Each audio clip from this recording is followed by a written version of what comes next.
tatouage dévoile votre personnalité, vos émotions également. Savez-vous les reconnaître, les comprendre, les nommer? Eh bien, vous allez vous entraîner aujourd'hui grâce à l'ampli à émotions. Et c'est vous qui l'avez créé, Karine Minidré. Bonjour. Bonjour.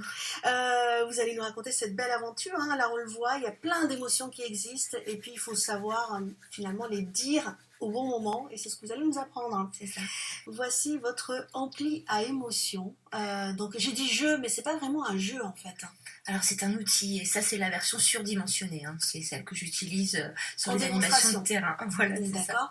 Et comment est-ce que l'idée vous est venue de créer un jeu sur les émotions? En fait, moi j'étais une ado assez sensible et à fleur de peau. J'ai toujours vécu les émotions avec beaucoup d'intensité, que ce soit dans le registre agréable ou moins agréable. Et quand j'étais ado, en fait, j'avais fabriqué un petit objet que j'avais placé à la porte de ma chambre d'adolescente, où j'indiquais en fait à mes parents mon état émotionnel du moment avec des petits conseils. C'est-à-dire ne pas entrer Entrez sans crainte ou fuyez, ne revenez jamais, armez-vous de patience et entrez calmement, enfin des petites choses comme ça, mais surtout j'indiquais à l'aide de perles qui coulissaient sur un fil mon état émotionnel du moment et ça me permettait en fait d'exprimer mon état émotionnel sans avoir besoin de parler. Eh ben dis donc, c'est pas mal ça. Vous avez pratique. des ados à la maison? Oui. Oui. Et alors vous savez repérer l'école? Pas toujours, non. Pas toujours, bah voilà, ben, peut-être la solution. Voilà, alors est-ce que vous pouvez nous expliquer comment ça marche justement? Alors comment ça marche? En fait c'est un outil tout à fait simple et intuitif. On a une banque d'émotions, donc là il y en a 16. Ouais. Et l'idée c'est de se dire comment je me sens là maintenant tout de suite. Donc là, si je le fais à moi, alors moi je suis plutôt en confiance. Ah, c'est rassurant pour nous aussi. Je suis en confiance, j'avais mes lunettes. Donc vous avez 16 émotions différentes, c'est ça? Enfin en tout cas ici il y en a 16, mais vous allez voir qu'on va pouvoir les utiliser aussi de plein de façons. Donc je vais régler surtout avec les potentiomètres l'intensité de chaque émotion. Donc là votre confiance est à 7. C'est plutôt une belle confiance, ouais. Je me sens pleine d'amour et de gratitude, là je suis à fond, je suis à max. Je suis à 10 pratiquement. J'ai un tout petit peu de trac, mais pas beaucoup. On va mettre à 3. Et je vais mettre solitude, mais je vais le mettre à 0 solitude. Ah oui, je vais le dire, voilà. On est ensemble. Et ben non, justement, parce qu'en fait, quand on indique une émotion avec le potentiomètre à 0, ça peut signifier son inverse, son opposé. Donc là, en fait, je me sens très entourée. Super, d'accord. Et alors, c'est destiné à qui, du coup, cet outil? Tout le monde, vraiment, pour le coup, tout le monde. Alors, les enfants, à partir de 6-7 ans, on commence à ce moment-là à identifier nos émotions. Mais vraiment, ça s'adresse à un public très très large, parce que ça va de la famille. On peut l'utiliser en famille à la fois pour soi, dans un premier temps, pour prendre conscience de ce qui est présent à soi. Mais ça devient un outil de communication, en fait, dès qu'on décide de le partager, de le montrer, comme là, par exemple. Et alors, on le montre où? Enfin, en famille, par exemple, on le met où? Sur le frigo? Alors, on peut le mettre sur le frigo, oui, on peut le mettre à la porte de la chambre, on peut le mettre vraiment n'importe où, en fait, partout où il peut se voir. Et comme ça, en fait, avec le conjoint aussi, on peut décider aussi de prendre un moment. Chérie, la joie est à 0, là, attention. Ouais, voilà. C'est ça. Parce que l'idée, en fait, d'identifier ces émotions, c'est surtout de repérer, en fait, qu'est-ce qui se cache derrière ces émotions, puisqu'on sait bien que les émotions sont des vecteurs pour nous parler de nos besoins fondamentaux. Donc c'est vraiment intéressant de pouvoir les identifier, les repérer. Par exemple, là j'ai un petit peu peur, on sait que la peur, elle nous signale soit un danger imminent, soit le fait qu'on n'est pas forcément prêt. Bon là en fait il n'y a pas vraiment de danger, c'est plutôt un danger fantasmé. Mais du coup l'idée c'est vraiment d'écouter ces émotions pour pouvoir identifier les besoins et retrouver du pouvoir d'agir après. Très bien. Alors vous parliez du cercle familial, on voit tout de suite l'utilisation avec les adolescents, mais ça s'adresse aussi à des professionnels, ça peut être en entreprise. Oui, alors en entreprise, il peut y avoir une utilisation quotidienne en fait, parce que afficher son ampli à émotion à la porte du bureau, ça peut permettre aussi de signifier dans quel état on se trouve là. Je vois mon collègue qui est derrière la caméra qui rigole beaucoup, je pense qu'il a envie d'afficher son ampli à émotion. C'est vrai que ça peut faciliter les choses.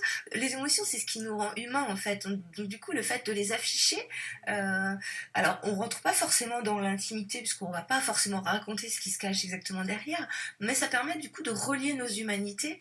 Et on développe aussi une nouvelle démarche aussi qui s'appelle Empathime, à partir de l'ampli-émotion, où on va justement accompagner les salariés dans la révolution professionnelle, voir un petit peu qu'est-ce qui se passe justement avec les changements de mission, des choses comme ça, et justement identifier par exemple si je suis un peu en colère dans mon poste, est-ce que par exemple j'aurais besoin de reconnaissance, de considération, voilà, donc on va se servir de l'ampli. On voit bien que c'est un outil et qu'après il y a beaucoup à faire autour, ça ne suffit pas, mais ça permet de commencer le dialogue. C'est ça, amorcer le et c'est vrai qu'on parle beaucoup de burn-out en entreprise, effectivement, parler d'émotions au sein de l'entreprise, ça peut être pas mal.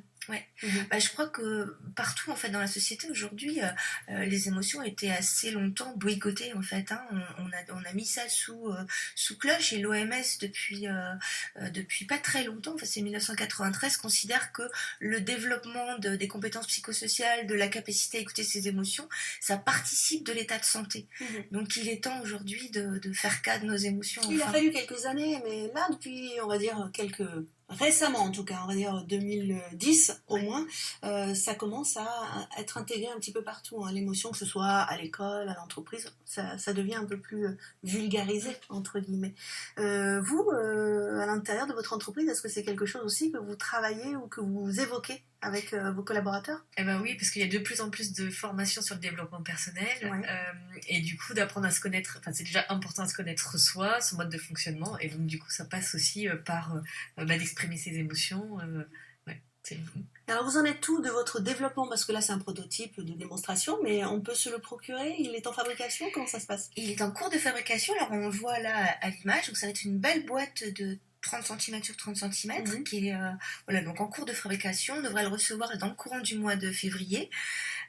Donc il va être à disposition sur la boutique en ligne du Joker et puis dans quelques boutiques aussi locales, quelques boutiques de jeux, entre autres sur la route du jeu à Sainte-Pazanne. Il sera aussi disponible là-bas. Et ça coûte combien? Il coûtera 45 €. Très bien. Et vous faites également des animations autour de ce jeu-là, bien évidemment, pour sensibiliser. Vous allez en périscolaire, vous allez en prison, enfin voilà, pour justement faire en sorte que les émotions soient abordées, quel que soit le milieu. Et vous êtes également créatrice d'autres jeux, d'autres outils. Là, vous avez la gratitude-attitude, c'est ça? C'est ça. La gymnastique du cœur. C'est ça. Moi, je crée Qu'est-ce que c'est? Alors, la gratitude-attitude, en fait, c'est un sport pour muscler notre humanité, littéralement.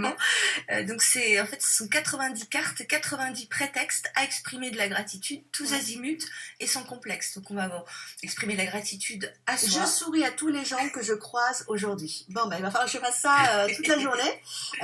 J'offre un dessin, un poème, un cadeau à quelqu'un que j'aime. Je choisis de marcher ou de prendre un vélo pour faire un trajet habituel. Bon, super. C'est ça, en fait, voilà, c'est une belle initiative. Des différents types, donc gratitude à soi, gratitude à l'autre et gratitude à la nature. Donc tout est bon, en fait, pour manifester de la gratitude tous azimuts. Bon, des jeux qui font du bien. Alors, vous souriez à tout le monde aujourd'hui. Oui, c'est obligatoire. Ça fonctionne. Hein, donc, il y a émotion, ça vous parle à la maison? À la maison, oui. J'ai un garçon de 11 ans ça pourrait être pas mal pour lui.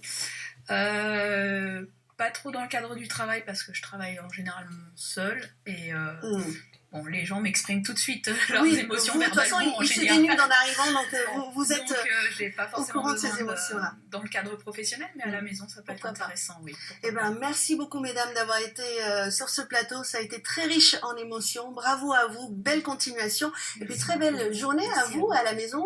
On se retrouve demain à 10h50, vous le savez. Mais n'oubliez pas, l'information régionale sur notre chaîne, maintenant, c'est à partir de 18h30. On compte sur vous. Bye bye.